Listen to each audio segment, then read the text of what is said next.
بسم الله الرحمن الرحيم بسم الله الرحمن الرحيم. السلام عليكم ورحمة الله وبركاته. إن الحمد لله حمدا كثيرا طيبا مباركا فيه كما يحب ربنا ويرضاه. أشهد أن لا إله إلا الله وحده لا شريك له وأشهد أن محمدا عبده ورسوله لا نبي ولا رسول بعده أما بعد. يا أيها الذين آمنوا اتقوا الله حق تقاته ولا تموتن إلا وأنتم مسلمون فإن أصدق الحديث كتاب الله وخير الهدي هدي محمد صلى الله عليه وسلم وشر الأمور محدثاتها وكل محدثة بدعة وكل بدعة ضلالة وكل ضلالة في النار. Baik bapak-bapak, ibu-ibu, ma'asyiral muslimin rahimani wa rahimakumullah. Kita lanjutkan kembali pembacaan hadis-hadis Rasulullah SAW yang dikumpulkan oleh Al-Imam Al-Bukhari di dalam kitab Al-Adabul Mufrad, di mana ada sedikit penjelasan dari Syekh Dr. Muhammad Luqman As-Salafi hafizahullahu ta'ala.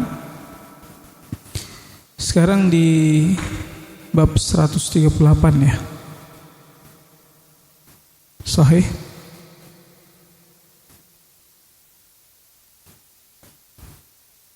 Sahih amla. Hah? Udah 200.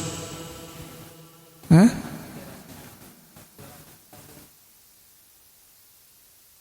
Halaman 301.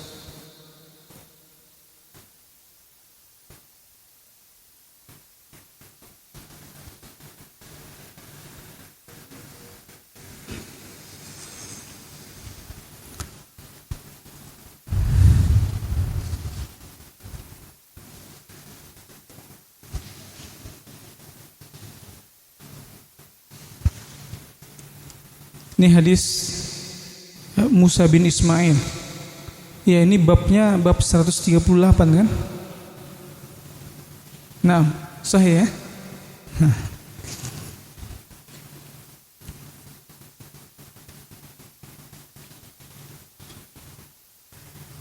Masih berkaitan dengan berakhlak mulia jika memahami agama. Jadi orang itu akan berakhlak mulia jika dia memahami agama. Faham agama itu berarti dia juga bisa mengamalkan apa yang dia fahamkan. Makanya Nabi SAW ya menyebutkan may yuridillahu bihi khairan yufaqihu fid din. Barang siapa yang Allah inginkan kebaikan baginya, Allah fahamkan dia agama. Jadi pemahaman terhadap agama itu adalah sebuah kebaikan. Pemahaman yang bagaimana? Yang disertai dengan amal. Ya, yang disertai dengan amal. Semua pujian-pujian kepada ilmu di dalam Al-Quran dan hadis itu jika disertai dengan amalan. Dan semua pujian-pujian terhadap amalan di dalam Al-Quran dan hadis itu jika berdasarkan ilmu. Jadi ini harus diingat ya. Ya. Jadi jangan heran kalau ada seandainya orang yang faham agama tapi tidak mengamalkan, itu tidak dikatakan faham yang terpuji ya. Tapi itu adalah orang yang terperdaya. Dia apa? Terperdaya. Al-Imam Al-Bukhari mengatakan Musa bin Ismail mengabarkan kepada kami, ia berkata, Ibrahim bin Sa'ad mengabarkan kepada kami, ia berkata, Ibnu Syihab mengabarkan kepada kami dari Ubaidillah bin Abdullah bin Utbah. Anna bin Abbasin qala kana Rasulullah SAW ajwadan nasi bil khair. Rasulullah SAW adalah orang yang paling dermawan dengan pemberian harta, itu kebaikan. Wa kana ajwada ma yakunu fi Ramadan, dan kedermawanannya beliau yang paling dermawan lagi di saat di bulan Ramadan. Hina yalqahu Jibril alaihi salam, saat ya Nabi SAW menemui Jibril, atau saat Jibril menemui Nabi SAW. Ya. Wa kana Jibrilu yalqahu fi kulli lailatin min Ramadan, dan Jibril menemui beliau SAW setiap malam di bulan Ramadan, dekat salah satu pintu dari Masjid Nabawi, sehingga sampai sekarang disebut pintu itu pintu Jibril. Ya. Di mana Rasulullah SAW membacakan Al-Quran kepadanya. Apabila Jibril menemui beliau, maka beliau SAW adalah orang yang paling dermawan dengan pemberian melebihi angin yang berhembus. Angin pasti selalu kita rasakan ya, hembusannya. Maka kedermawanan Nabi itu selalu dirasakan oleh para sahabat di saat bulan Ramadan, bahkan melebihi angin. Ya. Apa faedah yang bisa diambil dari hadis ini? Yang pertama, hadis di atas menunjukkan kedermawanan Rasulullah SAW, dan pada saat Ramadan kedermawanan beliau melebihi angin yang berhembus dengan lembut.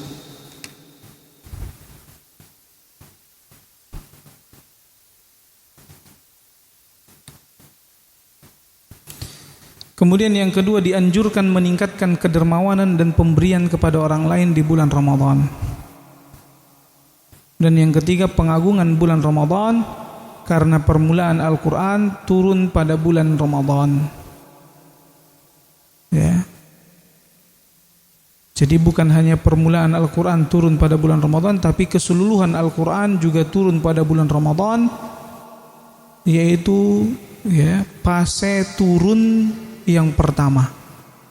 Ya, Al-Quran ini ada dua fase turunnya.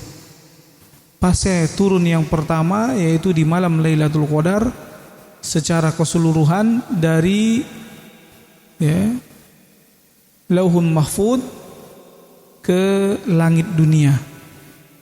Jadi dari mana? Lauhun Mahfud. Al-Quran itu Allah turunkan dari Lauhun Mahfud ke langit dunia secara keseluruhan di malam Lailatul Qadar. Allah mengatakan inna anzalnahu fi Lailatul Qadar. Adapun awal permulaannya yaitu di tanggal 17 bulan Ramadan, yang mana tentu bukan malam Lailatul Qadar. Iqra ya, disebutkan oleh sejarawan Islam itu turun di tanggal 17 Ramadan. Nah, namun turunnya juga di bulan Ramadan, pertama kali dari langit dunia ke dadanya Rasulullah SAW. Kalau ini ya, dia turun secara bertahap selama berapa tahun? 23 ya. Jadi Nabi pun hafal Al-Quran itu 23 tahun. Dimulai di umur berapa Nabi menghafal Quran? Umur 40. Antum? Kita mulai kalau begitu kan? Kita udah umur 40 nih ya. Ayo kita mulai menghafal Quran di umur 40-an.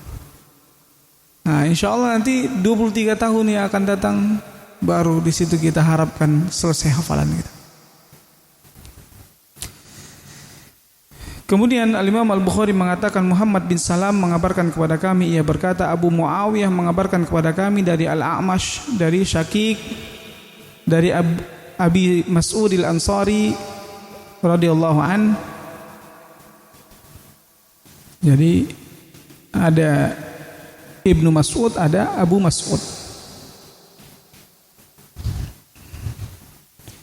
Ia berkata, qala Rasulullah SAW, husiba rajulun mimman kana qablakum. Ada seseorang yang hidup sebelum kalian dihisab. Falam yujad lahu minal khair, dan tidak ditemukan sedikit pun kebaikan ada padanya, illa annahu qad kana rajulan yukhalitun nasa wa kana musiran. Hanya saja dia adalah orang yang bergaul bersama orang banyak dan selalu memberi kemudahan. Fakana ya'muru ghilmanahu ayyatajawazu 'anil mu'sar. Dia menyuruh para pelayannya memaafkan orang-orang yang sedang kesulitan dalam membayar hutang. Qala Allahu azza wa jal, fanahnu ahaqqu bidzalika minhu. Maka Allah mengatakan, kami lebih berhak darinya, ya, kami lebih berhak untuk itu dibandingkan dia. Kalau dia memaafkan orang lain, maka Allah mengatakan, aku lebih berhak untuk memaafkan dia. Maka fatajawaza anhu, Allah pun mengampuninya. Ya. Disebabkan apa? Akhlak yang baik. Dia memudahkan orang lain, namun tentunya dengan syarat dia bertauhid. Ya, dengan syarat dia bertauhid. Karena tidak akan mungkin dihisab kalau tidak bertauhid. Ya. Walaupun hisabnya ada hisab untuk orang-orang kufar, ya. Sebagian ulama mengatakan, dan ini yang lebih ana condong kepadanya, ada, akan tetapi tujuannya adalah untuk, ya, lebih menghinakan mereka lagi dan untuk, ya, menentukan tingkatan mereka di neraka. Ya. Kandungan hadis yang pertama, hadis ini menunjukkan keutamaan membantu dan menangguhkan pembayaran hutang bagi orang yang kesulitan.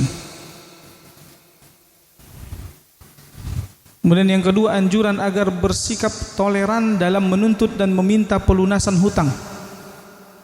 Jangan maksain orang. Ya. Kemudian yang ketiga, dibolehkan bagi seorang menunjukkan budaknya atau menunjuk budaknya sebagai wakil dan memberi izin kepadanya untuk melakukan berbagai transaksi yang berkaitan dengan hartanya. Nah, ini kan budaknya dia perintahkan untuk kasih tahu ke orang-orang yang berhutang, ya, bahwa aku maafkan hutang mereka. Nah, ini cukup dengan diberitahu oleh budaknya, maka ini diperbolehkan walaupun dia yang menghutangkan. Ya, itu sah dia.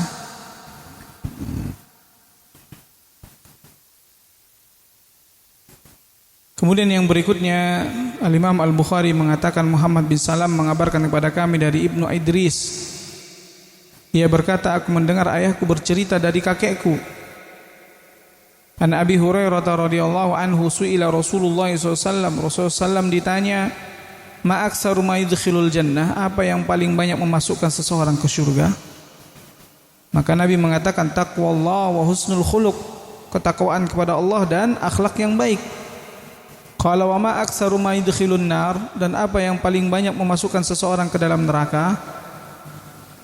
Lantas Nabi mengatakan, al-ajwafan, dua lubang, yaitu al-famu wal farju, mulut dan kemaluan. Al-Imam Al-Bukhari mengatakan, Ibrahim bin Al-Munzir mengabarkan kepada kami, ia berkata, Ma'an mengabarkan kepada kami dari Muawiyah, dari Abdurrahman bin Jubair, dari ayahnya An-Nawas bin Sam'an Al-Ansari radhiyallahu anhu sa'ala Rasulullah SAW anil birri wal ithmi, bahwa dia bertanya kepada Rasulullah SAW tentang kebaikan dan dosa. Qala al-birru husnul khuluq, maka Nabi SAW mengatakan kebaikan itu adalah husnul khuluq, yaitu akhlak yang mulia. Wal ismu ma hakka fi nafsika wa karihta ayyat tali'a alaihin nas.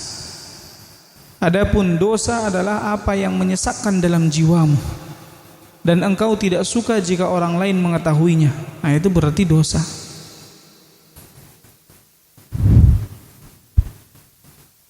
Tapi ada perbuatan yang awalnya dia tidak suka orang lain mengetahuinya, lama kelamaan ya karena dia mulai terbiasa dengan dosa itu, akhirnya dia malah bangga melakukan dosanya. Nah, ini orang-orang yang sudah melampaui batas. Ya. Wanita-wanita yang awalnya membuka hijabnya, awalnya biasanya mereka risih. Fitrahnya para wanita ingin, yaitu malu. Ya. Namun lama kelamaan apa? Ya, biasa. Malah dia bangga dengan tidak berjilbabnya. Bahkan dia ya menganggap yang berjilbab itu adalah bentuk pengekangan. Ya, kandungan hadis di antara contoh perbuatan yang menunjukkan akhlak yang mulia adalah menyambung silaturahim, kejujuran, kelemah lembutan, menjaga diri, pergaulan dan persahabatan yang baik, serta ketaatan kepada Allah Ta'ala. Jadi pergaulannya pun harus pergaulan yang baik, berlandaskan ketaatan kepada Allah. Jangan sampai bergaul cuma karena hobi, bergaul karena komunitas ya, pecinta sesuatu sama ya. Harusnya tujuan utamanya sama-sama bertakwa, itu yang pertama. Kalaupun setelah itu berkumpul karena sama-sama hobi sesuatu, nah itu urusan yang kedua.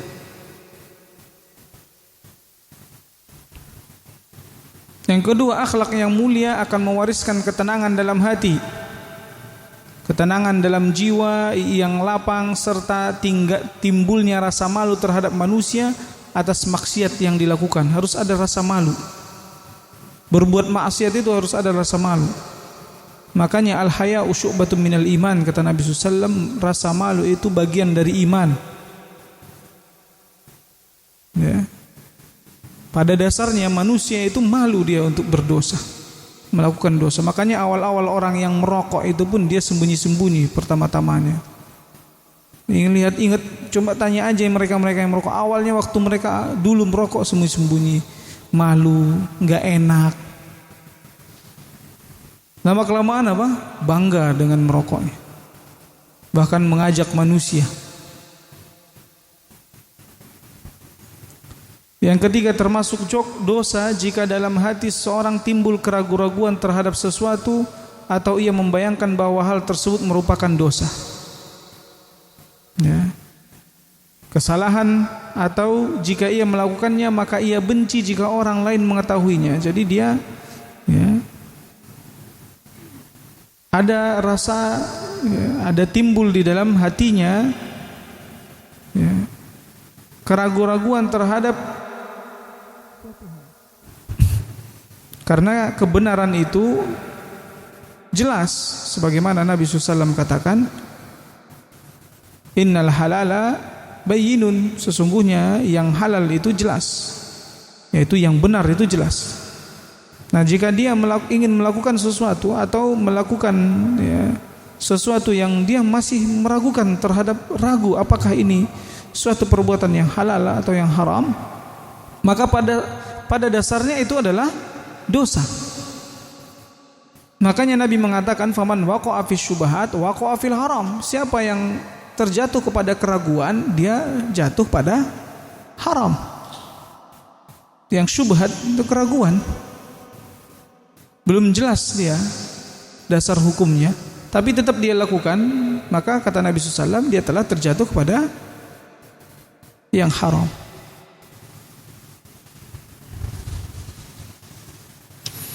Kemudian berikutnya ya, al-bakhil. Sampai di sini, sebelum masuk bab berikutnya ada pertanyaan. Ya.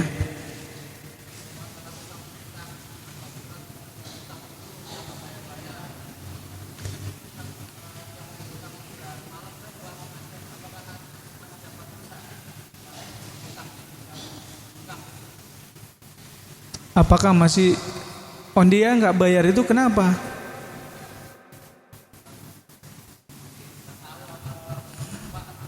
Nah, kalau masih kemungkinan kita nggak bisa menghukuminya, maka diperinci. Kalau dia memang ada tapi nggak mau bayar, zalim. Kata Nabi SAW, matlul ghani zulmun. Ya, yaitu nunda-nunda bayar hutang bagi orang yang punya itu adalah kezaliman. Tapi kalau karena dia memang nggak ada, ya, ini memang kondisi dia, la yukallifullahu nafsan illa wus'aha. Dia nggak punya untuk apa yang dia bayar, maka Allah tidak membebankan seseorang atas apa yang dia tidak mampu. Dia nggak punya, ya. Nah, makanya di masa Nabi berhutang itu untuk keperluan apa? Primer. Ya.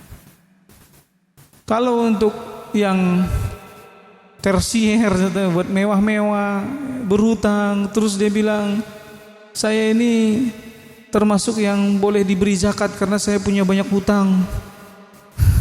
Hutangnya 2 miliar karena beli mobil mewah gitu.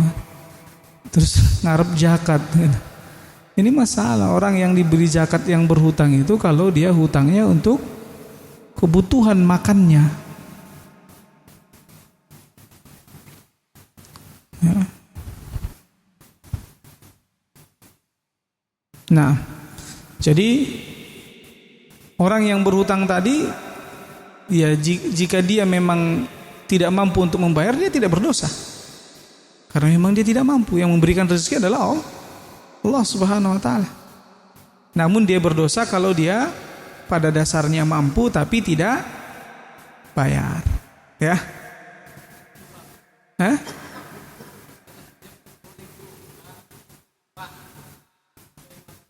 Nih lupa nggak ada dosa bagi orang yang lupa. Mau gimana? Tadi kita katakan yang berdosa itu adalah yang sengaja. Kalau dia nggak, ya lupa, rufi al-qalam. Ya, dia tidak tercatat sebagai dosa. Makanya disebut rufi al-qalam, terangkat pena. Maknanya dia dicatat sebagai dosa. Dari 3 orang, ya, orang yang tidur sampai dia bangun, orang yang lupa sampai dia ingat, orang yang hilang akalnya sampai dia sadar. Nah,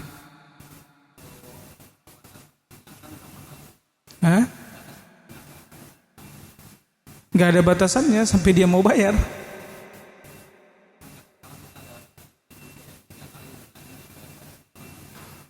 Iya, nggak ada batasannya. Jadi kita ketika mengingatkan orang yang berhutang itu juga membantu dia. Pada dasarnya ketika kita mengingatkan orang yang berhutang itu sebenarnya membantu dia agar tidak terkena dosa. Ya. Kalau seandainya kita tidak ridho, boleh kita pidanakan, pengadilan punya wewenang.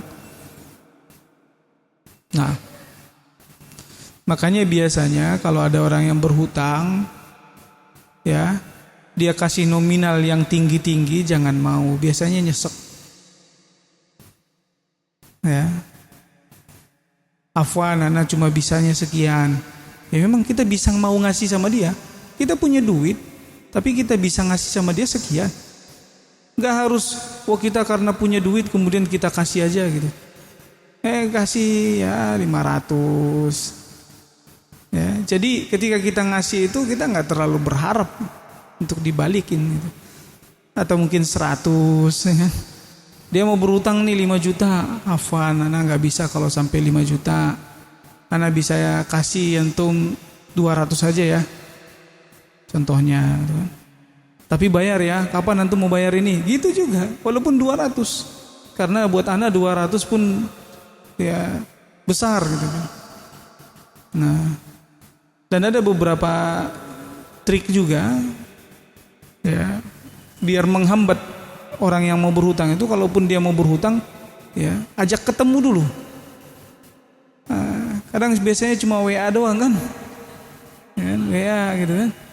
Ya udah antum datang dulu deh ke rumah aneh gitu.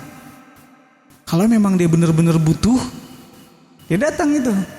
Nah di situ pun baru kita lihat kan, tanya apa, ya, baru kasih nanti. Walaupun memang ini jangan terpengaruh gitu, kecuali kita kenal benar orangnya. Kalau kita kenal benar orangnya, ya anak pribadi ya sudah sering lah. Yang jamaah biasanya dia bertanya, nggak pernah ketemu orangnya, nggak pernah ketemu, cuma karena bertanya-tanya di WhatsApp. Ya, beberapa saat kemudian ngutang, kaget juga kan, ini siapa ini berani ngutang gitu. Ya.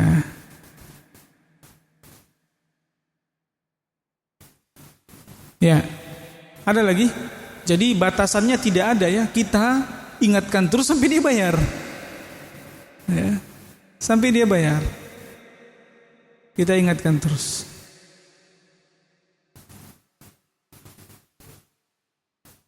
Ya, berikutnya al-bakhil. Ya, tentang ya, orang yang kikir, pelit.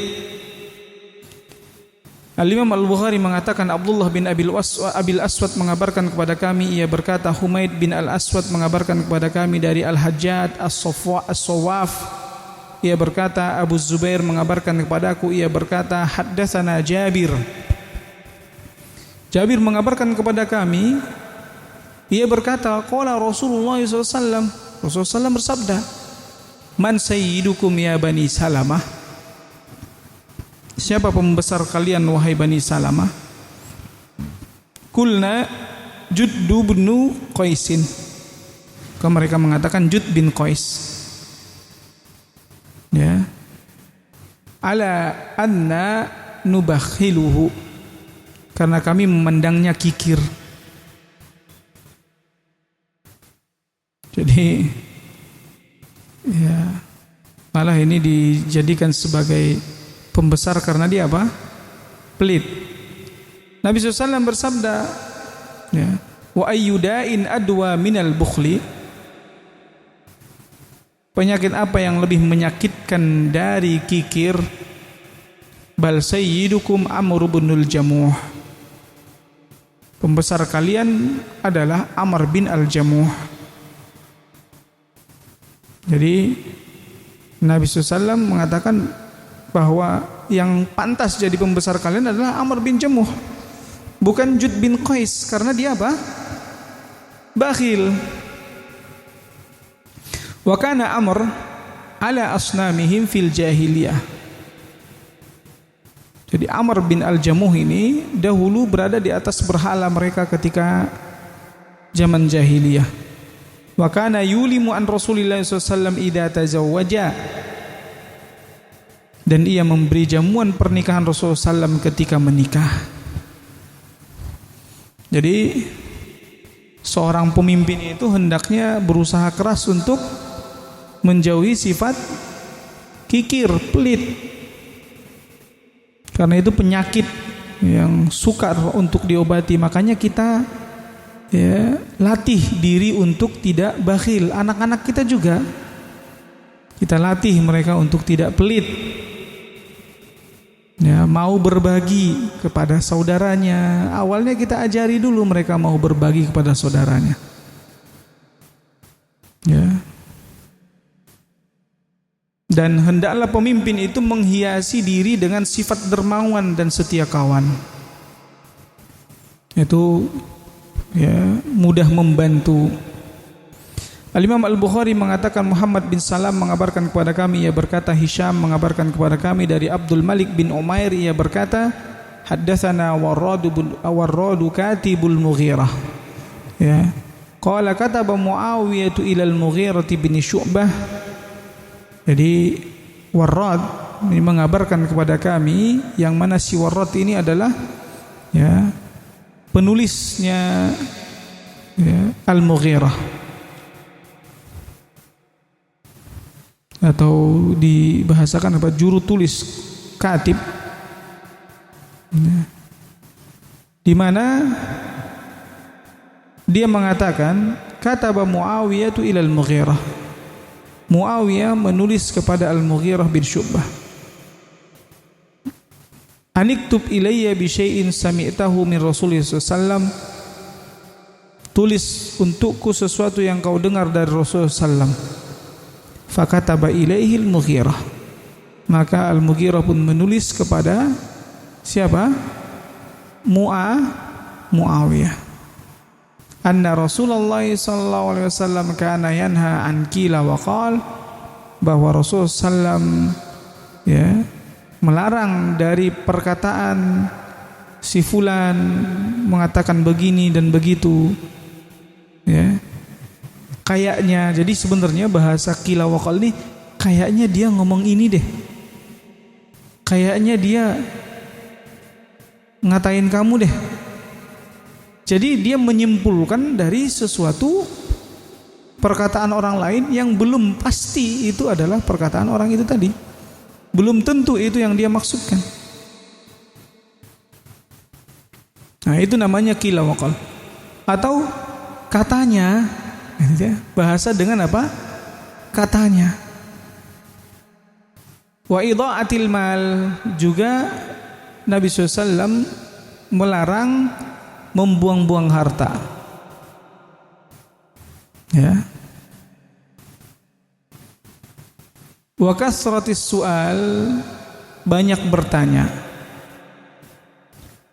Wa an man'in wahad, ya, tidak mau memberi tapi meminta.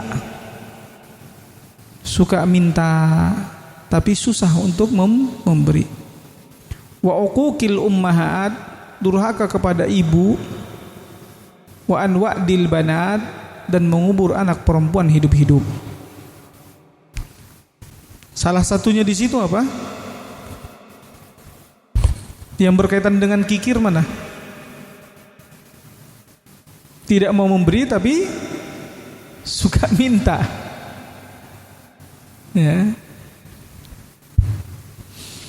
Ini kandungan hadis ini yang pertama, ini menunjukkan haramnya perdebatan dan mengajukan pertanyaan yang tidak bermanfaat. Apa itu kasratus su'al?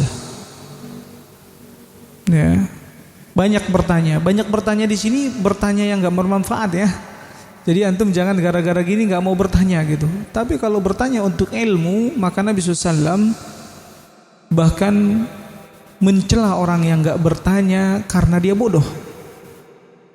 Dia udah enggak tahu tapi dia enggak bertanya. Kata Nabi, ala ya, inna shifa'al ai as-su'al. Ketahuilah bahwa obat dari kebodohan itu dengan bertanya. Ya. Kemudian larangan bersikap boros dan membuang-buang harta. Ini idha'atul mal. Ya. Kalau tidak ada faedahnya, ya dia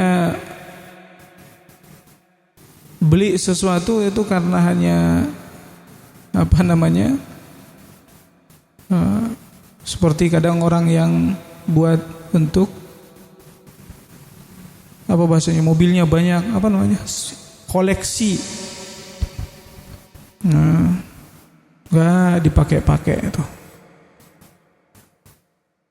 Jadi tujuannya hanya untuk menunjukkan status sosial. Ya. Ada lagi orang yang platnya contohnya itu, sampai buat plat aja sampai 15 juta. Biar satu angka, nomor 1 kan, 15 jutaan. Kalau sekarang nggak tahu, naik kali ya. Itu dulu tuh. Ya. Nah, itu jika tidak ada faedahnya. Kalau hanya untuk ya, agar dipuji oleh orang lain, ya. Nah ini udah masuk kategori menghambur-hamburkan harta. Tapi kalau seandainya memang dia butuh, ada sisi, contohnya sisi dakwah, dia buat platnya 1 biar dia bisa mendakwahi orang-orang yang berplat 1 agar taat kepada Allah. Ya, di barisannya mereka masuk. Seperti orang punya jam tangan harganya ratusan juta. Ya kan? Kita ratusan ribu, gak nyampe jam tangan. Tapi ada yang sampai ratusan juta, ya nggak? Nah, walaupun sebagian ada yang mengatakan tujuan kita agar bisa mendakwahi orang yang memiliki jam yang sama.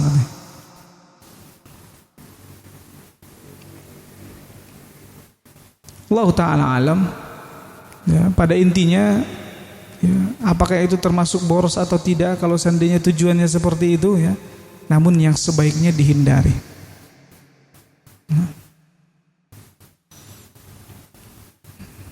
Makanya sebagian kan ada motor gede gitu kan. Motor gede kan miliaran juga harganya. Tujuan motor gede itu sebenarnya buat apa?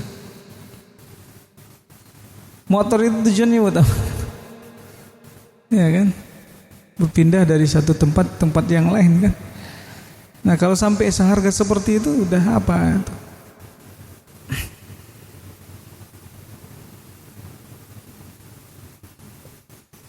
Kemudian haramnya durhaka kepada ibu. Ya. Dikhususkan ibu, walaupun sebenarnya durhaka kepada ayah juga haram. Namun kepada ibu lebih besar lagi keharamannya. Kemudian larangan, kenapa dikatakan seperti itu? Karena paling mudah bagi seorang anak itu durhaka sama ibu dibandingkan sama ayah. Karena anak-anak itu biasanya sama ayah itu lebih takut dibandingkan sama ibu. Ya. Lebih berani membangkang kepada ibu dibandingkan kepada ayah.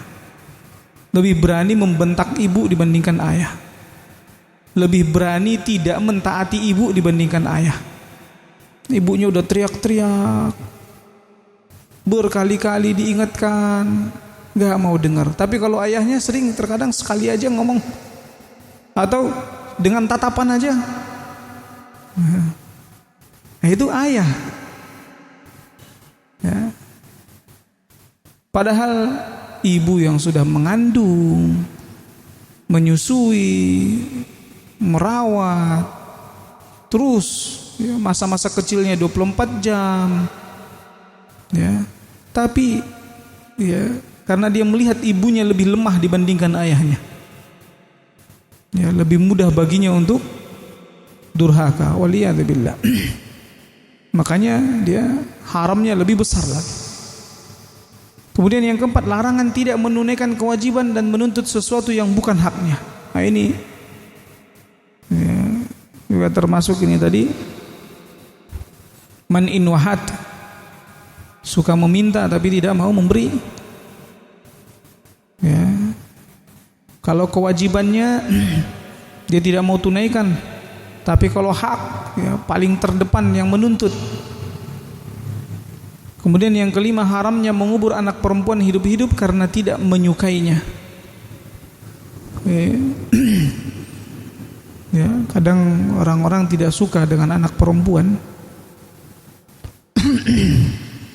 apalagi di masa jahiliyah, karena tidak bisa diandalkan.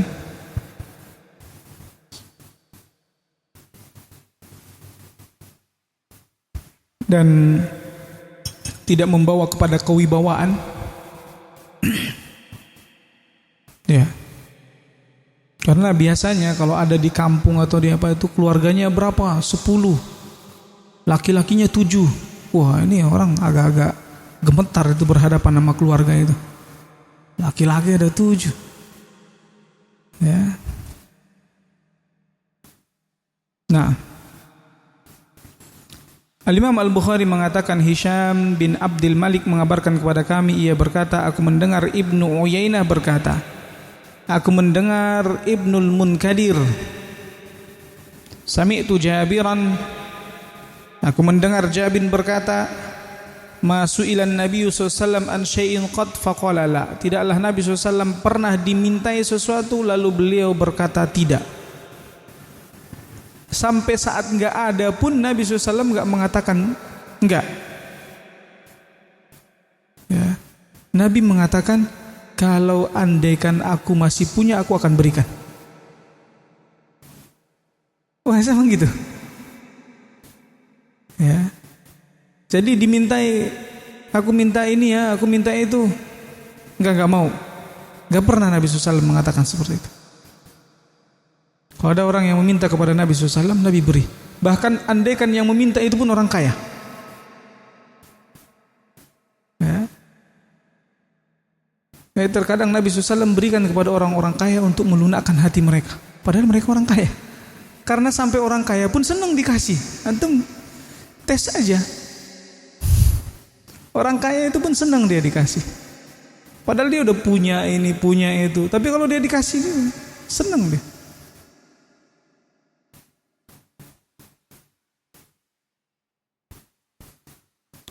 Ya, sampai di sini ada pertanyaan terkait kebakhilan.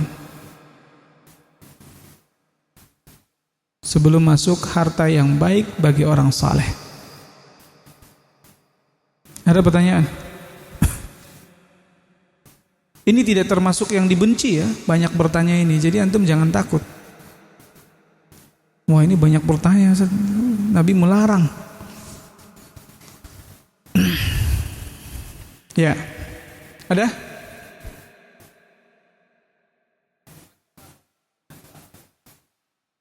Ya. Jadi kita lihat ya, dia hemat di sini itu bisa jadi bakhil, bisa jadi memang orang yang pintar memanage harta. Ya. Jadi orang yang tidak suka dengan foya-foya, hemat dengan seperti ini terpuji. Jadi ada hemat yang terpuji, yang mana memang dia tidak suka untuk menghambur-hamburkan harta. Jadi kadang kan ada komunitas tuh orang-orang yang suka ya shopping, suka beli-beli ini, suka itu. Jadi ada temennya nanti, wah ente mah terlalu hemat katanya.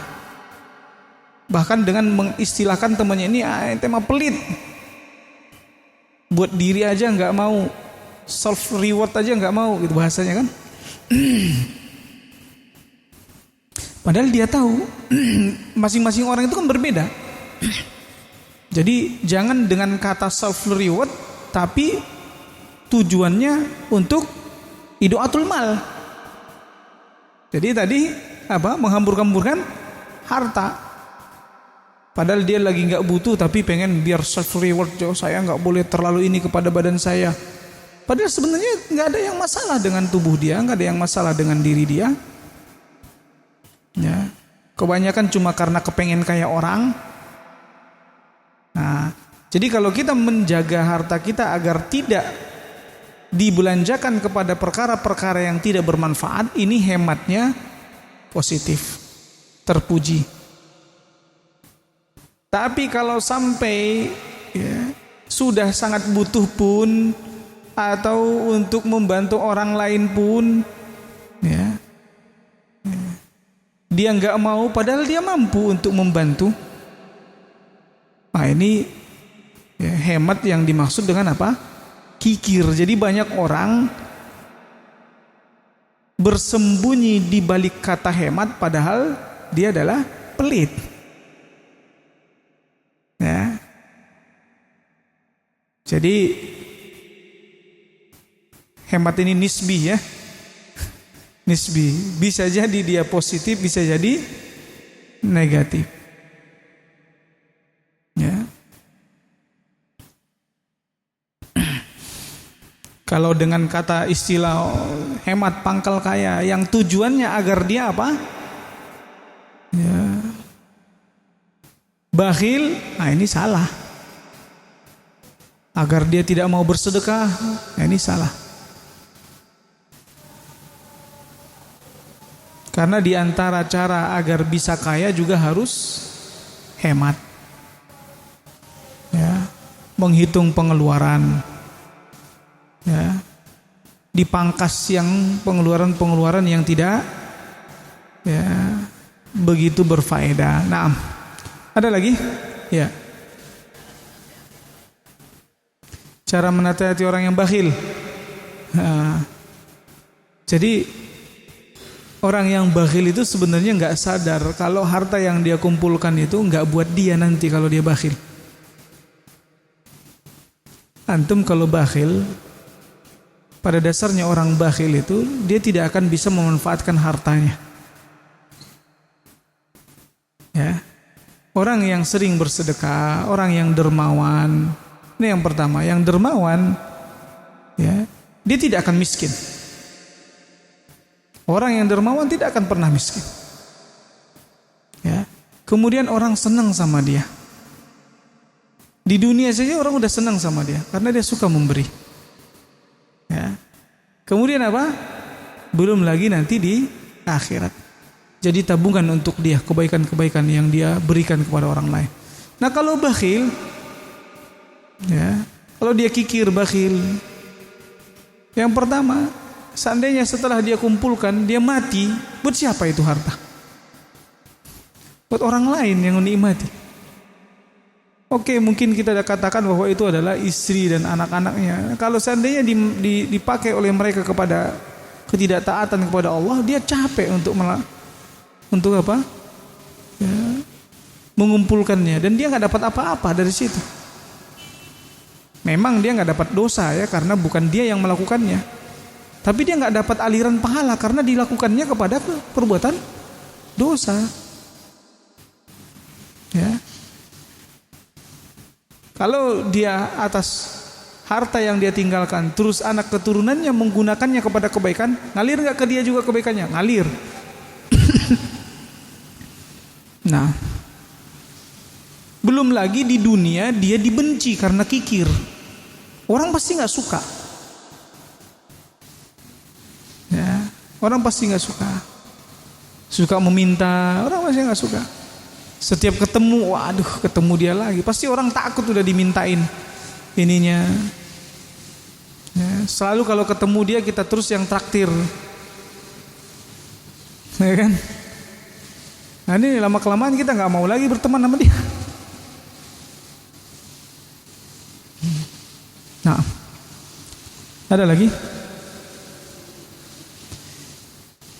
Kemudian harta yang baik bagi orang saleh. Al-Imam Al-Bukhari mengatakan Abdullah bin Yazid mengabarkan kepada kami, ia berkata Musa bin Ulay mengabarkan kepada kami, ia berkata aku mendengar ayahku mengatakan sami'tu Amr bin As. Ia berkata, ba'atha ilayya Nabi SAW fa'amarani an akhudha alayya thiyabi wa silahi. Rasulullah SAW pernah mengirim utusan kepadaku dan memerintahkan agar aku mempersiapkan pakaian dan senjataku. Ya, Amr bin As. Summa atihi, maka aku datang. Fa fa'altu fa ataituhu wa huwa yatawadda. Aku lakukan apa yang dia tadi diperintahkan itu. Dan ketika itu beliau sedang berwudu. Fasa'ada ilayya al-basara thumma ta'ta'a. Beliau mengangkat pandangannya kepadaku lalu menurunkannya lagi. Kemudian beliau bersabda, ya Amr, wahai Amr, inni uridu an ab'atsaka ala jaishin fayughnimukallah. Aku ingin mengirimmu bersama pasukan agar Allah memberimu ghanimah. Ya. Jadi ini sebagai isyarat dari Nabi bahwa Amr ini akan memenangkan pertempuran tersebut. Karena Nabi SAW sudah mengatakan agar Allah memberimu ghanimah, yaitu harta rampasan. Ya. Wa arghabu laka raghbatan minal mali salihatin. Ya. Dan aku ingin memberimu sekaligus harta yang baik. Qultu inni lam uslim raghbatan fil mal. Kemudian Amr bin As mengatakan, sungguhnya aku masuk Islam tidaklah karena mengharapkan harta. Innama aslamtu raghbatan fil Islam fa akunu ma'a Rasulillah SAW. Sesungguhnya aku masuk Islam karena ingin keislaman, yaitu ingin berserah diri, menyerahkan diriku agar aku bisa bersama Rasulullah SAW. Maka Rasulullah SAW mengatakan, ya Amr, wahai Amr, ni'mal malus salih lil mar'is salih. Ya, sebaik-baik harta adalah untuk orang yang saleh. Karena kalau harta itu kepada orang yang saleh, pasti dia manfaatkan untuk kebaikan. Maka di dalam hadis ini terdapat isyarat akan kecakapan militer serta keteguhan watak dan pengalaman yang dimiliki oleh Amr bin As radhiyallahu anhu. Ya, karena Nabi SAW berikan kepemimpinan tersebut kepadanya, yang mana Nabi SAW sudah mengabarkan terlebih dahulu bahwa mereka akan menang. Kemudian yang kedua, pemberian Nabi SAW pemberitaan Nabi SAW melalui wahyu dari Allah Subhanahu Wa Taala bahwa tentara Islam yang dipimpin oleh Amr bin As akan memperoleh kemenangan dan harta ghanimah yang banyak. Siapa yang memberikan kabar tersebut kepada Nabi? Yaitu dari wahyu Allah. Kemudian yang ketiga, keinginan Amr bin As untuk tetap tinggal di sisi Rasulullah SAW. Akan tetapi Rasulullah SAW memuliakannya dengan mengutusnya berjihad di jalan Allah. Ya. Jadi dia mengatakan, aku masuk Islam bukan untuk mengejar harta, tapi aku ingin masuk Islam agar aku bisa bersama Rasulullah. Tapi Nabi SAW mengutusnya untuk berjihad fi sabilillah. Karena ini adalah perbuatan yang mulia, sehingga Nabi SAW ingin memuliakan Amr bin As. Kemudian yang keempat, persaksian Nabi SAW bahwa Amr bin As adalah seorang laki-laki yang saleh. Karena Nabi SAW mengatakan, ni'mal malu saleh lil mar'is saleh. Jadi ada persaksian, karena Nabi sebelumnya mengatakan bahwa liyughnimakallah, agar Allah memberimu ghanimah, agar kamu mendapatkan harta. Nah, ini ada rekomendasi dari Nabi SAW kepada Amr bin As. Umur berapa Amr bin As menikah? Masih ingat gak? Umur 9 tahun. Ya. Makanya anaknya Abdullah jaraknya dengan dia 10 tahun. Sampai di sini ada pertanyaan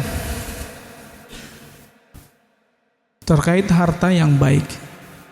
Makanya kita pun berusaha untuk mencari harta yang halal. Harus bersungguh-sungguh, harus kita pikirkan bagaimana caranya mengumpulkan harta. Bumi Allah ini luas, ya, dari pertanian, peternakan, dan sebenarnya dua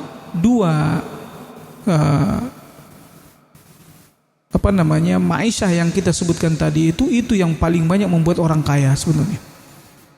Pertanian dan peternakan. Ya.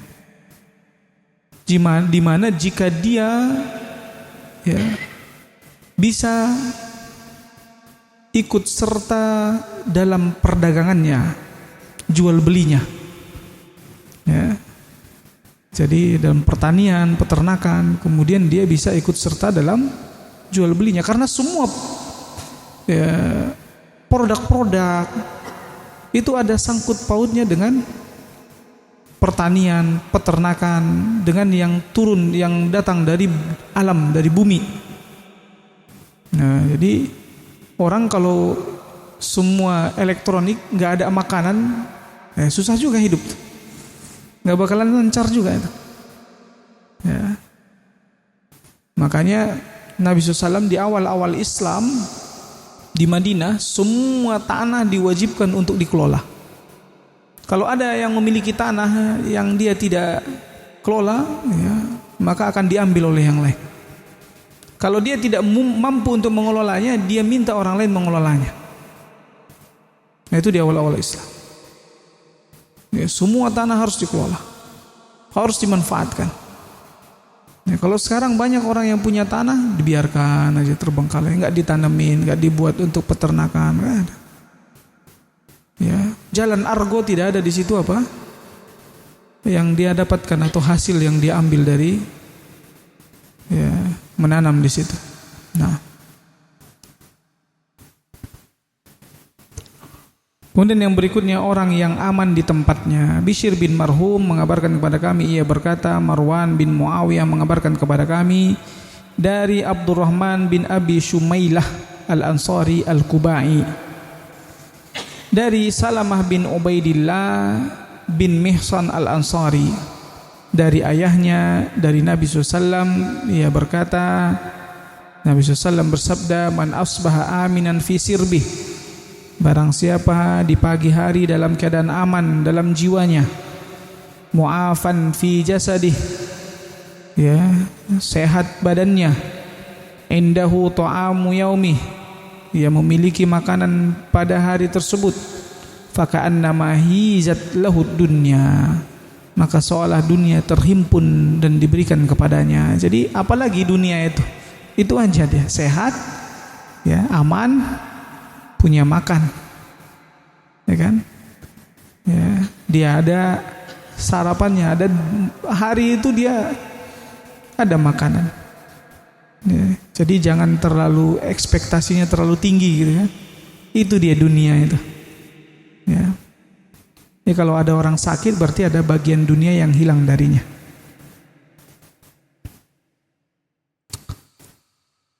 Kandungan hadis ini menunjukkan bahwa seseorang membutuhkan kecukupan dan keamanan di dunia. Barang siapa yang memiliki keduanya, maka ia telah memperoleh kebahagiaan dunia. Ya, kita ini sudah sangat banyak mendapatkan kebahagiaan. Negara kita negara yang aman. Ya, tidak terbayangkan jika seperti Filistin. Kita negara yang aman. Ya. Kemudian termasuk negara yang, ya, sehat-sehat dibandingkan, ya, negara-negara di Afrika. Kemudian apa? Ya, untuk pangannya juga bahkan konsumtif. Ya kan? Indonesia ini termasuk apa? Konsumtif, ya. Banyak makanan. Antum di perumahan depan tuh jualan rame. Ya. Makanya sekarang itu bisnis makanan, ya, rame aja. Asal enak, ya, enak murah, insya Allah rame. Ya, sampai di sini ada pertanyaan.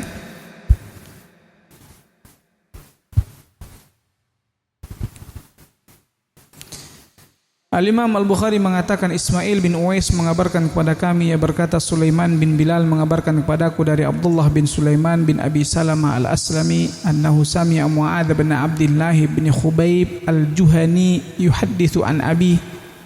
Dia mendengar Mu'adz bin Abdullah bin Khubayb Al-Juhani menceritakan dari ayahnya, yaitu dari Abdullah bin Khubayb, an ammihi, dari pamannya, anna Rasulullah SAW kharaja alaihim wa alaihi atharu ghuslin.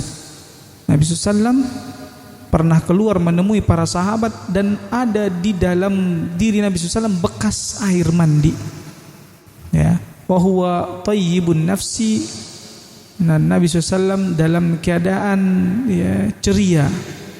Fadhananna, ya, fadhanannana annahu alamma bi ahlihi, maka, ya, kami menyangka, ya, bahwa Nabi SAW, ya, berkumpul dengan istrinya. Fakulna ya Rasulullah, mereka mengatakan, ya Rasulullah, naraka thayyiban nafsi, kami melihat engkau ceria. Qala ajal walhamdulillah, Nabi mengatakan benar, alhamdulillah. Ya, thumma dzukiral ghina, lalu kekayaan disebutkan. Lantas Nabi SAW bersabda, innahu la ba'sa bil ghina liman ittaqa, tidak masalah kekayaan bagi orang yang bertakwa, wasihhatu liman ittaqa, dan kesehatan bagi orang yang bertakwa, khairum minal ghina, itu lebih baik daripada harta, watibun nafsi minan ni'am, serta jiwa yang ceria adalah bagian dari nikmat. Karena banyak orang yang berada di mobil mewah, berada di rumah mewah, tapi apa? Cemberut, murung, ya. Makanya ceria itu termasuk diantara nikmat. Makanya muka kita itu dibuat ceria. Jangan cemberut, murung, kayak banyak beban hidup. Ditanya gimana kabarnya, aduh sakit ini. Ya, banyak bersyukur, alhamdulillah. Banyak bersyukur. Nah, kemudian yang berikutnya, kekayaan tanpa dibarengi ketakwaan merupakan penyebab kebinasaan dan kerusakan. Makanya Nabi SAW katakan, tidak mengapa kaya asal bertakwa. Ya. Jadi karena kalau tidak ada dibarengi ketakwaan, habislah. Kekayaan itu pasti dia pakai untuk kemaksiatan. Karena ketakwaan merupakan wasilah untuk menghilangkan keserakahan dan keputusasaan serta akan menuntun kepada kebaikan. Jadi kalau orang yang punya harta, kalau dia bertakwa, ya akan hilang rasa serakah. Orang yang enggak punya harta, kalau dia bertakwa akan hilang rasa putus asa. Ya. Jadi makanya ketakwaan itu menghilangkan keserakahan dan keputusasaan. Keserakahan bagi orang yang kaya, keputusasaan bagi orang yang fakir. Ya. Kemudian kesehatan yang dibarengi ketakwaan akan membantu seseorang untuk melakukan kewajiban beribadah. Ya, jadi lebih banyak dia ibadahnya karena kalau dia sehat. Dan kesehatan tanpa kekayaan lebih baik dari kekayaan yang kosong dari ketakwaan. Jadi kalau seseorang itu sehat tapi dia nggak punya harta, itu lebih baik daripada orang yang kaya tapi nggak bertakwa. Ya, kalau kita lihat, wah ini kaya-kaya ya orang-orang kafir, kita lebih baik kita. Yang Allah berikan kepada kita lebih baik. Ya, itu ya kesehatan, walaupun nggak kaya. Ya.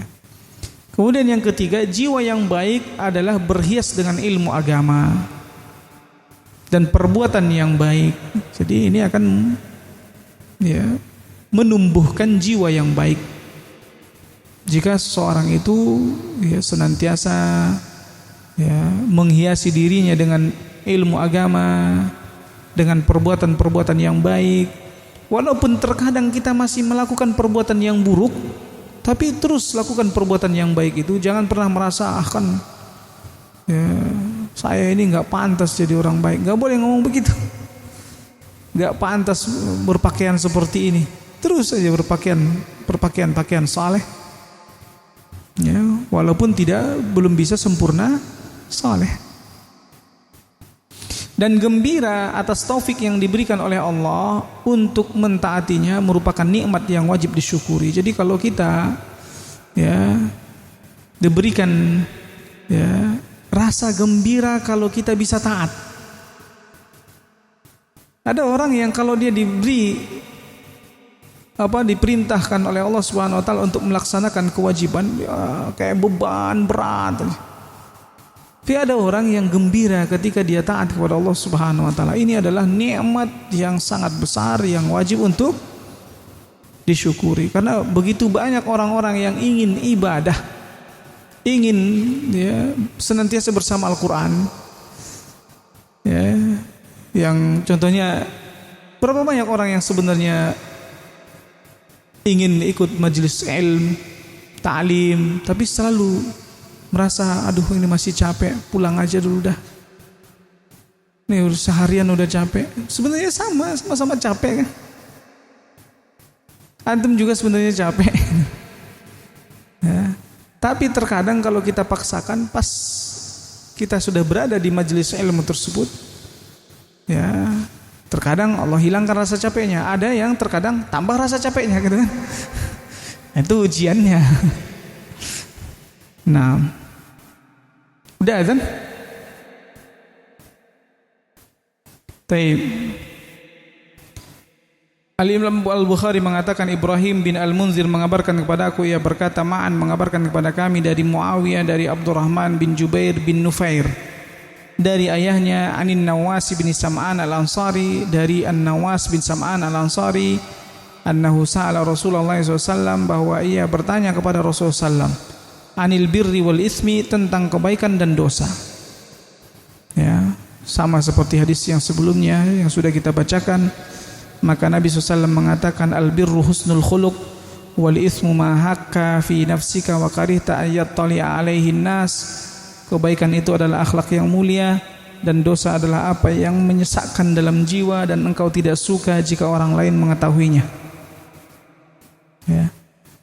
Makanya memang hadis-hadisnya Al-Imam Al-Bukhari seperti Sahih Bukhari, ya, dia ada pengulangan-pengulangan di dalam hadis tersebut. Ya. Kemudian Al-Imam Al-Bukhari mengatakan Amr bin Aum mengabarkan kepada kami, ia berkata Hammad mengabarkan kepada kami dari Thabit dari Anas radhiyallahu an, ia berkata kana Nabi SAW ahsanan nas. Nabi SAW itu orang yang paling baik, wa ajwadan nas, orang yang paling dermawan, wa asja'an nas, orang yang paling berani.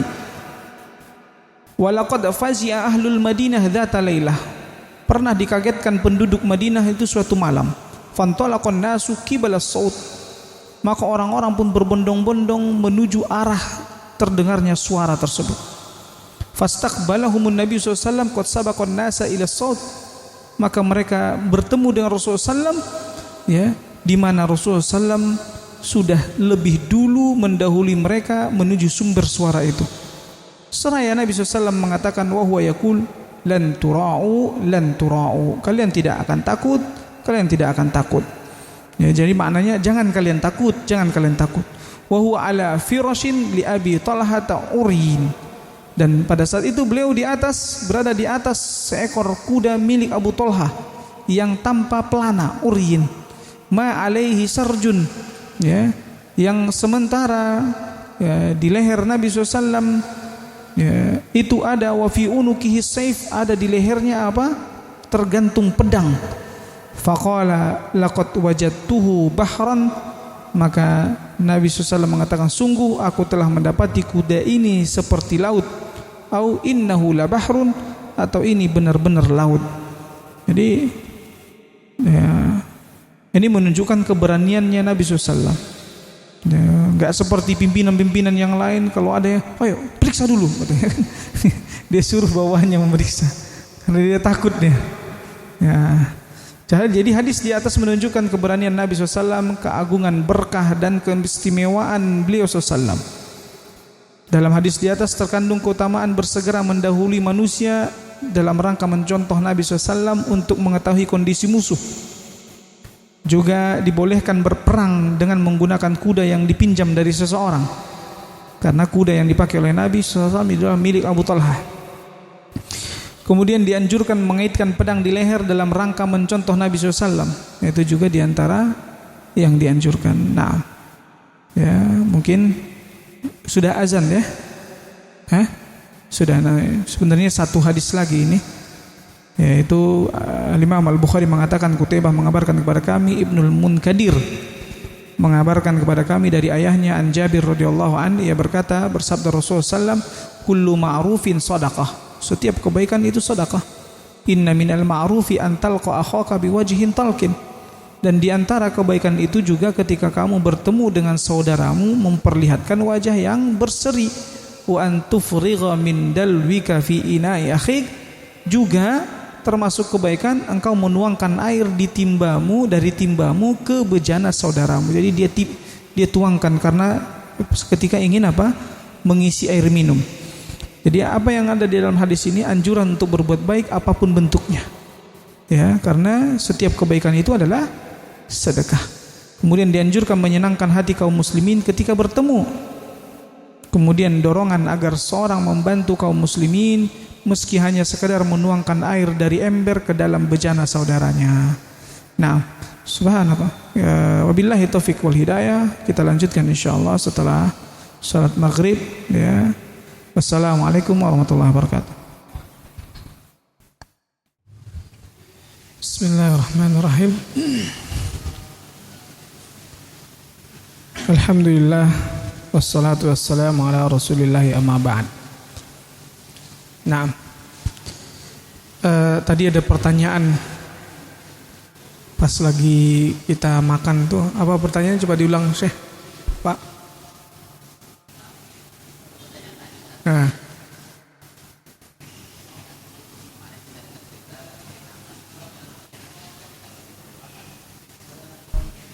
Taib. Jadi ya, setiap muslim yang wafat secara person, kita tidak wajib mendoakannya secara person, individu. Tapi secara umum wajib mendoakannya. Ya. Makanya kalau secara umum, Allahumma ighfir lil muslimina wal muslimat. Ini secara umum. Secara umum mendoakan orang-orang mujahidin di Palestina. Ya. Namun secara individu, nah terkait pemimpin Hamas ini, setiap manusia pasti ya, berijtihad atas informasi yang sampai kepadanya. Jadi ada yang sampai kepada mereka, sebagian ulama menyebutkan bahwa memberikan rekomendasi kepada pimpinan Hamas, walaupun ada beberapa tentunya kekeliruan selama dia adalah muslim, maka ya, tidak sepantasnya mendoakan keburukan atau mengucapkan hamdalah atas kematiannya. Ini yang dipermasalahkan kan. Nah, namun kalau apakah wajib mendoakan personnya, ini tidak wajib. Namun secara umum kita wajib mendoakan bahwa pejuang-pejuang Palestina, ya, semoga Allah Subhanahu Wa Taala ya menangkan mereka, para syuhadanya dimasukkan ke dalam surga. Ini secara umum. Nah, karena sebagian ulama ada yang mengatakan bahwa ya, beliau akan keterkaitan beliau dengan Iran, ya, karena hanya muamalah, karena raja-raja atau kerajaan-kerajaan atau negara pemimpin-pemimpin di Arab tidak ada yang ya, membantu mereka karena perbedaan sudut pandang dalam menyikapi ya, perang yang ada di Filistin. Ya, jadi qadarullah, Hamas, Al-Fatah ini berbeda sudut pandang politiknya. Nah, Hamas ingin kemerdekaan mereka itu dengan peperangan, dengan ya, senjata, sedangkan Al-Fatah ya, menginginkan dengan ya, negosiasi. Ya. Nah, ketika Hamas tentunya ingin ya, mereka ya, ingin ya, kemerdekaannya dengan senjata, yaitu dengan perang, meladeni ya, Israel dengan perang, maka ya tentunya dia butuh bantuan, benar gak? Dia meminta bantuan negara-negara Arab yang lain, ya mereka juga berbeda kebijakan. Mereka mengatakan, ya kita tidak sepakat dengan kebijakan antum. Antum dengan perang, berapa banyak kaum muslimin yang akan terbunuh, ya? Berapa banyak yang akan terkorbankan. Nah, ini perbedaan sudut pandang. Karena ulama pun berbeda sudut pandang dalam hal ini. Mereka lebih condong kepada ya, cara yang dilakukan oleh Al-Fatah, yaitu dengan negosiasi. Ya, namun Hamas merasa cara itu ya kita hanya dikibul-kibuli terus, kata mereka gitu kan. Ya, nanti dibuat perjanjian dikhianati lagi, dibuat perjanjian dikhianati lagi. Al-Fatah mengatakan tidak ada lagi cara kita yang lain. Ini lebih sedikit mudaratnya. Memang benar kita akan ditipu, dikhianati lagi. Namun kalau kita mengambil tindakan dengan perang, ya maka ada rakyat yang dikorbankan. Pada intinya, sehingga Hamas meminta bantuan kepada Iran yang notabene adalah Syiah. Nah, keterkaitan inilah yang menjadi perbedaan sudut pandang para ulama menyikapi siapa itu ya pemimpin Hamas ini. Ada yang mengatakan mereka adalah ahlus sunnah, mereka adalah muslim, mereka meminta bantuan kepada orang-orang Syiah hanya karena ya tidak ada lagi yang ingin membantu, sedangkan Iran menawarkan, kamu mau bantuan, kita bantu. Sebagian mengatakan, antum kan sudah tahu sendiri itu Iran Syiah, sejak kapan mereka mau membantu kaum muslimin? Kalau Anda itu benar-benar ahlus sunnah, harusnya Anda sudah tahu perilaku mereka, perbuatan mereka sepanjang sejarah.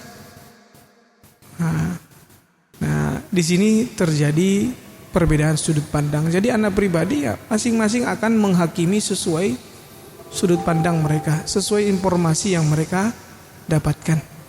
Kalau anak pribadi memilih diam, karena Anda tidak mengetahui secara pasti. Ya, Anda tidak mengetahui secara pasti. Ya. Anda hanya mendoakan secara umum. Ya, semoga Allah masukkan ke dalam surga para mujahid di Filistin. Apakah itu termasuk dia? Wallahu a'lam. Karena yang tahu siapa yang mujahid sebenarnya hanya Allah. Hanya Allah Subhanahu wa taala. Ya. Karena di situ ada ketidakterangan atas sosok seseorang. Berbeda. Jadi jangankan kita, di masa Nabi aja, di masa Nabi ada salah seorang sahabat yang dia itu sering ngumpul-ngumpul sama orang munafik. Dia sering ngumpul-ngumpul sama orang munafik. Sampai di suatu majelis ya, ketika namanya disebutkan, para sahabat mengatakan dia itu orang munafik ya Rasulullah. Maka Rasulullah SAW mengatakan, jangan kalian mengatakan seperti itu. Lantas mereka mengatakan, ya Rasulullah, dia sering kumpul sama orang munafik. Ya, Nabi SAW mengatakan, tidakkah kalian ingat kalau dia itu ikut perang Badar? Jadi Nabi mengetahui siapa, karena Nabi SAW, Nabi bantah para sahabat karena Nabi tahu siapa yang sebenarnya munafik itu, dikabarkan oleh Allah Subhanahu wa taala. Para sahabat bahkan mereka pun terkecoh, bahkan sampai hampir menuduh yang sahabi sebagai munafik. Sebabnya apa? Karena ngumpulnya sama munafik. Jadi memang berat kalau kita sering ngumpul sama Syiah, kita akan dituduh Syiah. Kalau kita ngumpul sama orang kafir, sering ngumpul, kita akan dituduh bisa jadi kufur gitu. Ya. Sebagian mengatakan kami hanya menghakimi secara zahir di mana dia berkumpul, karena burung akan berkumpul dengan yang sejenisnya. Allah Ta'ala alam. Ya. Anda meyakini kalau mendoakan person itu tidak wajib. Tapi kalau mendoakan person seorang, bahkan andaikan pun itu adalah seorang yang jelas-jelas antum tahu, seorang muslim yang jelas antum tahu, kalau untuk wajib gitu sampai tingkatan wajib itu tidak diwajibkan. Ya. Namun yang diwajibkan bagi kita adalah istirja, innalillahi wa inna ilaihi rajiun. Ya. Enggak semua wajib karena dia fardu kifayah. Makanya ada sholat jenazah, dia fardu kifayah. Kalau sudah ada yang mensolatkan, yaitu maknanya mendoakan, yang lain cukup, maka terbebas dosa dari yang lainnya. Wallahu ta'ala alam. Ya, ada lagi pertanyaan? Ya, masalah yang seperti itu sangat pelik ya. Jadi ana selalu berusaha menghukumi secara terperinci, karena Ahlus Sunnah wal Jamaah itu haruslah dia terperinci dalam setiap sikapnya. Jangan ceroboh menghukumi A atau menghukumi B, padahal bisa jadi B atau bisa jadi A, gitu kan? Nah, jadi pertanyaan antum itu persis dengan kemarin juga pertanyaan. Bahkan pertanyaan beliau itu, apakah masuk kategori al-wala' wal bara'? Jadi anak kajian kemarin di guru-guru yang ada di IDN Pamijahan, pertanyaan salah satu ustadznya di situ, Ustadz, apakah termasuk al-wala' wal bara'? Ya, masuk bagian wala' wal bara' terkait sikap kepada wafatnya pimpinan Hamasin. Enggak ada al-wala wal bara kepada seseorang. Tidak. Al-wala wal bara itu kepada kitabullah wa sunnati Rasulullah SAW. Sampai dikaitkan ke sana gitu ya. Nah. Ada pertanyaan lain? Nah. Berikutnya bab 143, kewajiban menolong orang yang teraniaya. Al-Imam Al-Bukhari mengatakan, Al-Uwaisi mengabarkan kepada kami, ia berkata, Abdurrahman bin Abi Zinad mengabarkan kepada kami dari ayahnya, dari Urwah, dari Abu Marwah. An Abi Dzar, dari Abu Dzar. Su'ilan Nabi SAW ayyul a'mali khair. Nabi SAW ditanya, amalan apa yang paling baik? Qala imanun billah. Maka Nabi SAW menjawab, beriman kepada Allah, wa jihadun fi sabilil, dan berjihad di jalannya. Qala fa ayyu riqabi afdal. Kemudian Nabi SAW ditanya lagi, memerdekakan budak apa yang paling baik? Nabi SAW mengatakan, aghlaha thamanan, yang paling mahal harganya, wa anfasuha inda ahliha, dan yang paling bernilai bagi pemiliknya. Ya, kemudian si penanya ini berkata, afara'aita illam astati' ba'dal amal. Bagaimana pendapatmu jika aku tidak mampu melaksanakan sebahagian dari perbuatan tersebut? Qala tu'inu dha'ian. Maka Nabi SAW mengatakan, kalau begitu kau bantu orang, ya, tu'inu dha'ian, yaitu bantu orang yang jadi gelandangan, ya, au tasna'u li akhraq, atau kamu melakukan itu pada orang yang tidak punya pekerjaan. Qala afara'aita in da'uftu. Dia bertanya lagi orang ini kepada Nabi SAW, bagaimana pendapatmu jika seandainya aku pun masih enggak mampu? Qala tada'un nasa minasyarr. Ini dia kalau untuk ngeluarin effort enggak bisa. Nah, jadi kalau ngeluarin tenaga buat bantuan orang enggak bisa. Jadi ya udah, kalau begitu ya tidak berbuat buruk kepada manusia. Ya, kalau nggak mau bantu, nggak bisa bantu mereka dalam kebaikan, kalau begitu jangan susahkan mereka. Ya, fa innaha shadaqatun tasaddaquha ala nafsik. Maka ini adalah sedekah yang dengannya engkau bersedekah kepada dirimu. Kemudian Al-Imam Al-Bukhari mengatakan, Hafs bin Umar mengabarkan kepada kami, ia berkata, Syu'bah mengabarkan kepada kami, ia berkata, akhbaroni Sa'id bin Abi Burdah. Ya, Sa'id bin Abi Burdah mengabarkan kepada aku. Ya. Sami'tu abi yuhaddis, aku mendengar ayahku menceritakan, an jaddi, dari kakekku, anin Nabi SAW, dari Nabi SAW, ia bersabda, ala kulli muslimin sadaqah. Setiap muslim wajib bersedekah. Qala afara'aita illam yajid. Ya. Kemudian ada yang bertanya, apa pendapatmu jika ia tidak mendapatkannya, tidak memiliki untuk ia sedekahkan, atau tidak mampu untuk melakukannya? Qala falyamal falyanfa' nafsahu wal yatasaddaq. Hendaklah ia bekerja agar bisa bermanfaat untuk dirinya dan bisa bersedekah. Jadi bermanfaat untuk dirinya maknanya dia bisa menafkahi dirinya sendiri. Ya, kerja agar dia bisa menafkahi dirinya sendiri. Kalau ada lebihnya dia bersedekah. Qala afara'aita illam yastati' aw lam yaf'al. Ya, bagaimana pendapatmu jika dia tidak mampu atau dia tidak dapat melakukannya? Nabi SAW mengatakan, liyu'in dzal hajatil malhum al-malhuf. Hendaklah dia menolong orang yang mempunyai hajat yang teraniaya. Ya, ini menolong orang yang teraniaya. Qala afara'aita illam yastati' aw lam yaf'al. Bagaimana pendapatmu jika ia tidak mampu atau ia tidak dapat melakukannya? Qala falya'mur bil ma'ruf. Nabi SAW mengatakan hendaklah ia mengajak kepada kebaikan, memerintahkan kepada kebaikan. Qala afara'aita illam yastati' aw lam yaf'al, bagaimana pendapatmu jika ia tidak juga bisa melakukannya, tidak mampu atau tidak dapat melakukannya.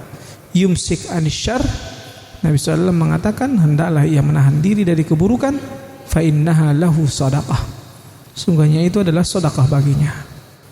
Nah, ini sudah ada penjelasannya sebelumnya, sudah pernah kita sebutkan di hadis nomor 225 ya.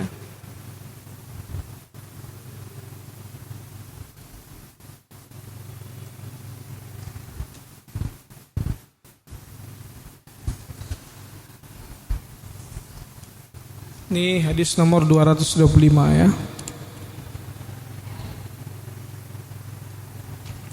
Nah, apa faedahnya dari hadis ini? Yaitu terdapat dorongan agar bekerja dan berusaha serta berbuat baik jika memungkinkan. Di halaman 238. Ya. Di halaman 238. Kemudian yang kedua, keutamaan mengulurkan tangan dan menolong orang-orang yang mengalami kesulitan dan membutuhkan. Jadi Syekh Dr. Muhammad Luqman As-Salafi, beliau tidak mengulang lagi ya. Jadi beliau mengatakan sudah ada di hadis 225. Silahkan murajaah gitu ya. Silahkan dilihat kembali. Nah, kemudian yang ketiga, keutamaan menahan diri untuk berbuat kejahatan karena ingin memperoleh ridho Allah Subhanahu wa taala. Dan yang keempat, istilah sedekah dapat disematkan pada berbagai bentuk perbuatan baik. Jadi sedekah itu tidak hanya dalam pemberian harta gitu ya. Sedekah bisa dalam semua bentuk kebaikan, bahkan menahan diri untuk tidak berbuat buruk, menahan diri untuk tidak menzolimi orang lain, itu juga sedekah. Ada pertanyaan? Ya.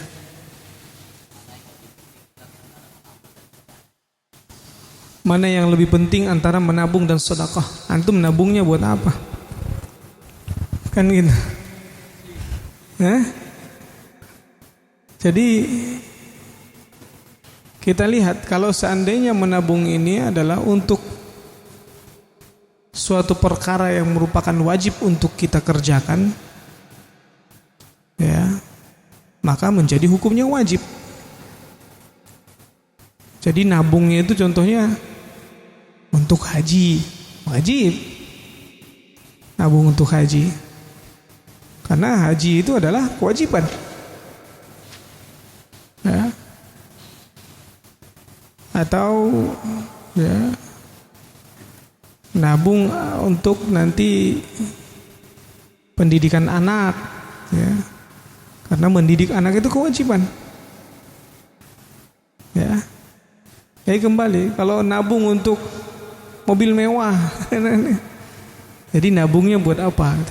Bisa jadi dia wajib, bisa jadi nabungnya sunnah kalau untuk perkara yang sunnah, bisa jadi mubah kalau dia untuk perkara yang mubah, dan bisa jadi haram kalau untuk perkara yang haram. Nabung biar dia bisa ya, sewa pelacur, ini haram. Ya. Nabung biar bisa main judi online. Ada nggak? Nah,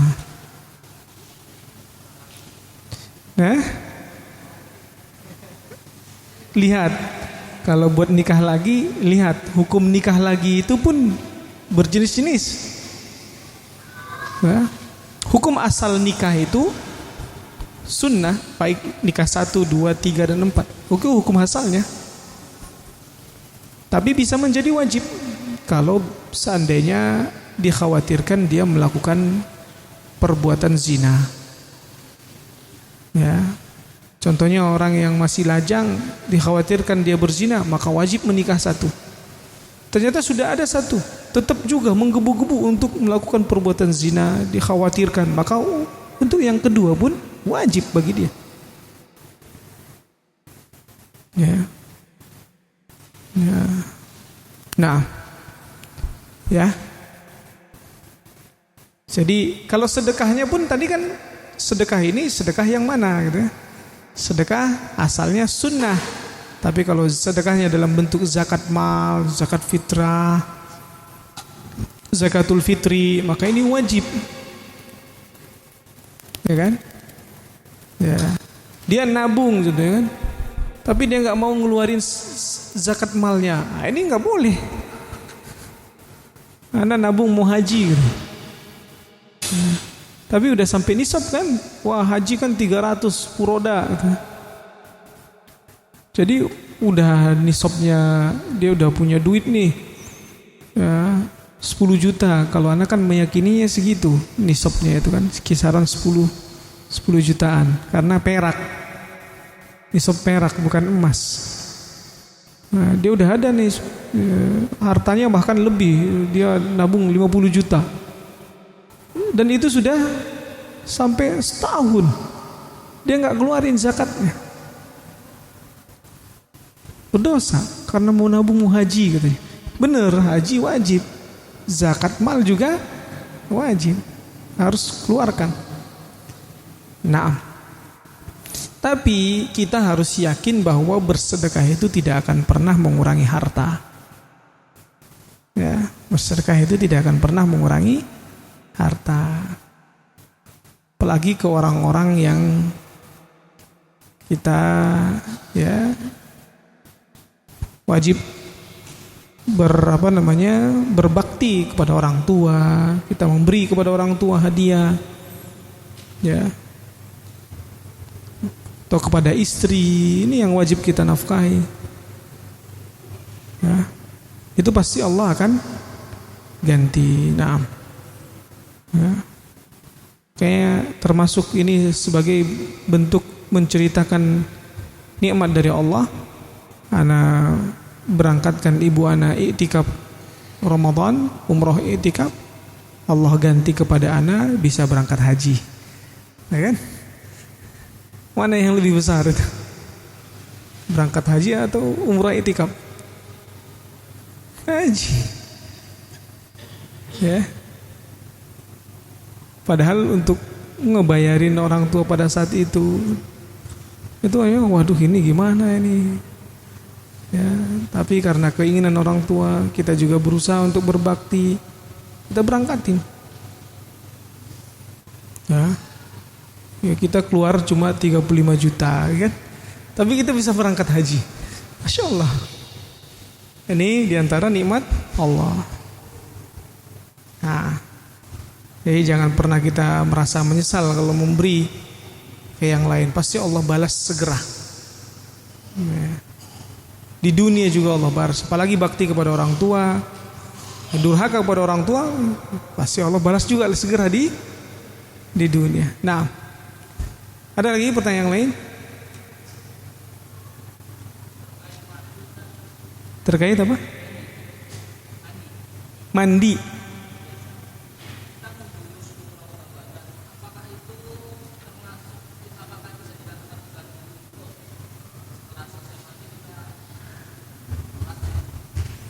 Nah, yang bisa mengganti wudu itu jika dia mandinya mandi hadas besar. Kalau mandi biasa maka tidak bisa menggantikan wudu. Ya, karena dia tidak terangkat dari hadas. Itu pun sebagian ulama mengatakan seperti itu. Sebagian ulama mengatakan tidak harus wudu walaupun sudah mandi junub. Kecuali di mandi junubnya dia itu ada wudunya. Ini. Ya.